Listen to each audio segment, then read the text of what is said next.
काम के प्रतिलगन की वजह से वह लोगों के बीच बहुत लोकप्रिय हो गई। लोग उनकी तारीफें करते नहीं थकते थे। अक्सर उनकी प्रशंसा उनके पीठ पीछे भी सुनने को मिलती थी। लोग कहते थे, अगर हमारे देश में ऐसे आईएएस अधिकारी हों तो समाज का नक्शा ही बदल जाए। लोग यह भी मानते थे कि अगर कोई लड़की इतनी पढ़ाई लिखाई कर आगे बढ़ती है और उसे इस तरह का महत्वपूर्ण पद मिलता है तो उसे समाज के प्रति इसी प्रकार का व्यवहार और शक्ति का प्रदर्शन करना चाहिए। इन बातों से प्रियंका को और अधिक प्रेरणा मिली। उन्हें अपने कर्तव्यों को और भी ज्यादा जुनून और समर्पण के साथ निभाने की ऊर्जा प्राप्त हुई। प्रियंका, जो अब एक अनुभवी आईएएस अधिकारी बन चुकी थी, अपनी नई पोस्टिंग पर दूसरे जिले में पहुंची। वहां का हाल देखकर उनका मन विचलित हो गया। उस जिले की स्थिति बहुत ही दयनीय थी। ना तो सड़कें सही थीं, ना ही न्यायपालिका का कामकाज सुचारू रूप से चल रहा था। पुलिस चौकियां, थाने और कोतवाली की व्यवस्था बदहाल थी। गांवों में भ्रष्टाचार अपने चरम पर था। दबंग लोग कानून को अपने हाथ में लेकर मनमानी कर रहे थे और गरीब मजबूर जनता को कोई सहारा नहीं था। सरकारी स्कूलों में पढ़ाई लिखाई का नामो निशान तक नहीं था। शिक्षा की स्थिति इतनी खराब थी कि बच्चे स्कूल जाना ही छोड़ देते थे। कुल मिलाकर पूरा सिस्टम ध्वस्त था। प्रियंका ने जैसे ही अपनी जिम्मेदारी संभाली, उन्होंने चारों ओर का दौरा करना शुरू किया। उन्होंने देखा कि लोग बेहद मुश्किल हालात में जीने को मजबूर थे। हर जगह बदहाली और भ्रष्टाचार का बोलबाला था। ये सब देखकर प्रियंका के भीतर एक आग जल उठी। उन्होंने ठान लिया कि इस स्थिति को बदलना है।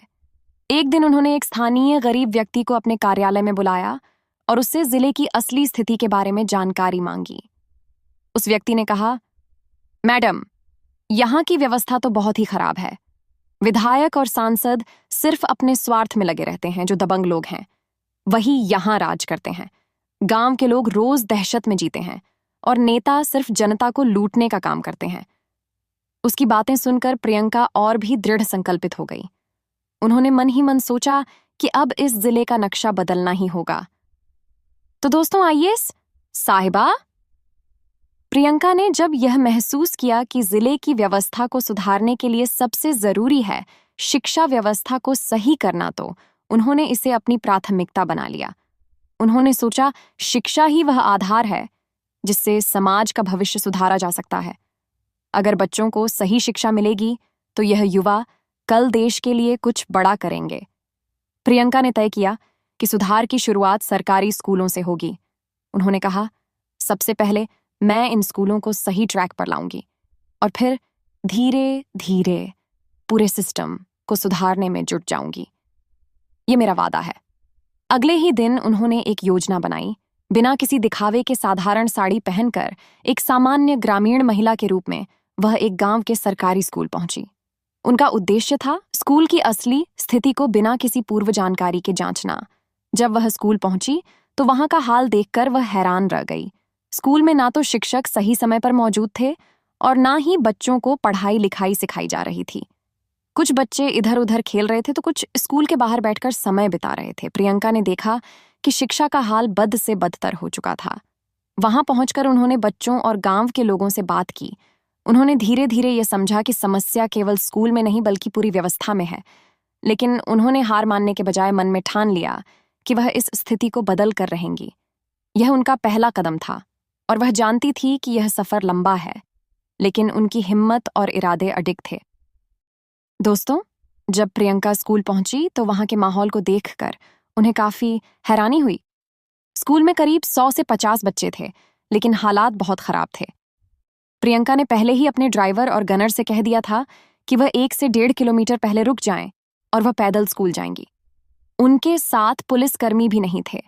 सिर्फ उनका मोबाइल फोन था जिससे वह जरूरत पड़ने पर उन्हें बुला सकती थी। प्रियंका ने यह फैसला लिया था कि वह बिना किसी दिखावे के सीधे तौर पर स्कूल का निरीक्षण करेंगी। जब वह स्कूल पहुंची तो वहां के चपरासी और शिक्षक सब चौंक गए। उन्हें यह समझ में ही नहीं आया कि यह महिला कौन है जो बिना किसी सुरक्षा के एकदम सामान्य तरीके से स्कूल में आ गई है। प्रियंका ने अपनी पहचान छिपाते हुए खुद को एक साधारण महिला बताया। उन्होंने कहा, मैं पास के इलाके में रहती हूँ और हाल ही में यहाँ एक घर लिया है। मेरे 2 बच्चे हैं, एक लड़का और एक लड़की। जिन्हें मैं इस स्कूल भर्ती करवाना चाहती हूँ, इसीलिए पहले स्कूल की स्थिति को देखना चाहती थी ताकि बाद में निर्णय ले सकूं। शिक्षकों ने सोचा कि यह एक साधारण महिला है और उन्होंने उसे स्कूल के बारे में सभी बातें बतानी शुरू कर दी।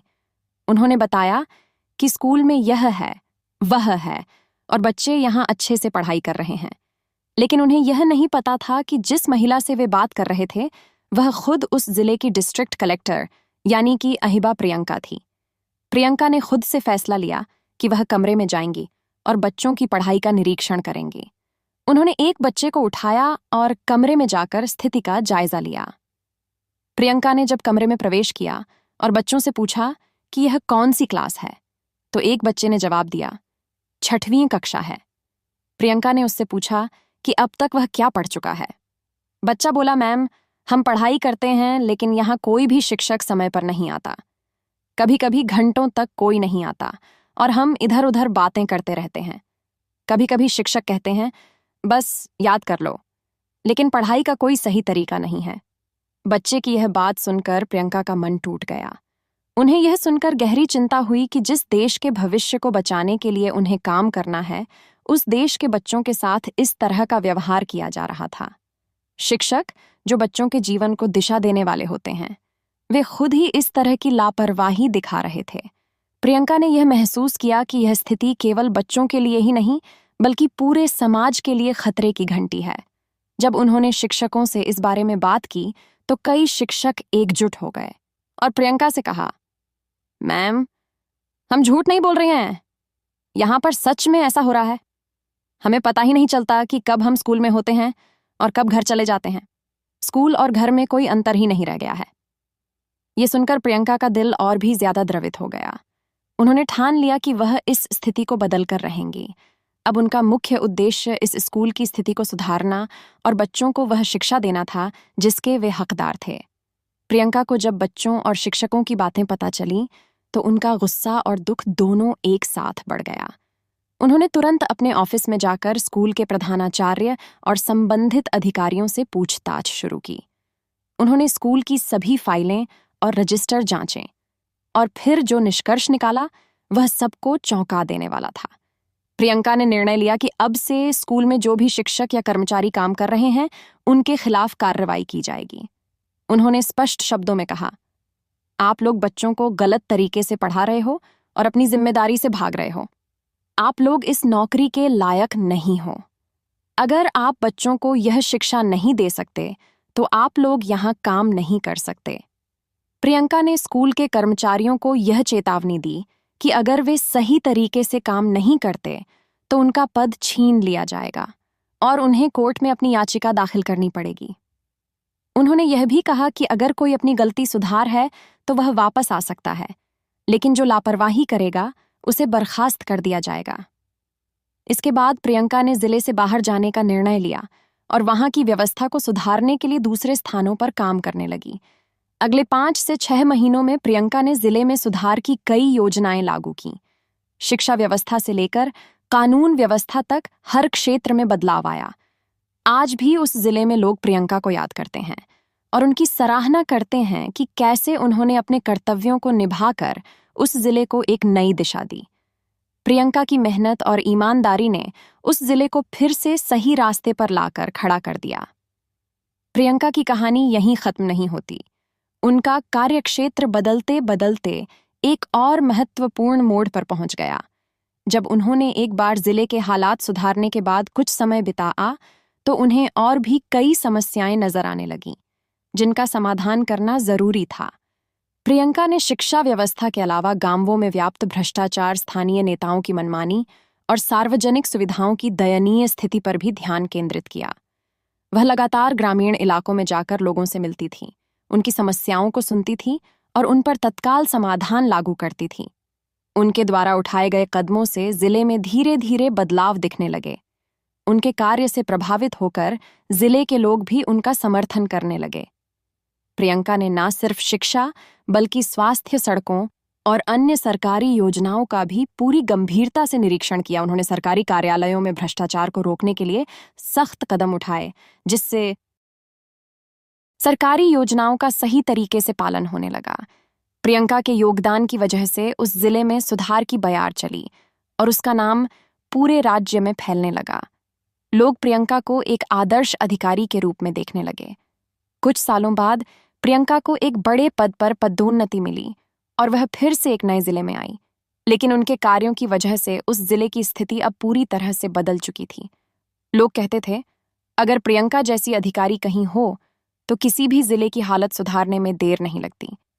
प्रियंका की यात्रा इस बात का उदाहरण है कि अगर मन में ठान लिया जाए तो किसी भी परिस्थिति को बदला जा सकता है। उनके संघर्ष और मेहनत ने यह साबित कर दिया कि सच्ची सेवा और ईमानदारी से किया गया कार्य कभी बेकार नहीं जाता। दोस्तों, यह थी प्रियंका की प्रेरणादायक कहानी।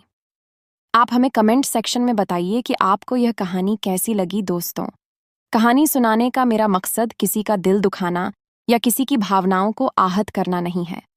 मेरा उद्देश्य सिर्फ आपको अलर्ट, जागरूक और सचेत करना है। इस कहानी के माध्यम से मिलने वाला संदेश आपके जीवन को बेहतर बनाने में मदद करें। आज की कहानी बस इतनी ही, फिर मिलते हैं नई कहानी के साथ। तब तक के लिए धन्यवाद। जहां भी रहिए, सचेत रहिए और सुरक्षित रहिए। बहुत बहुत धन्यवाद।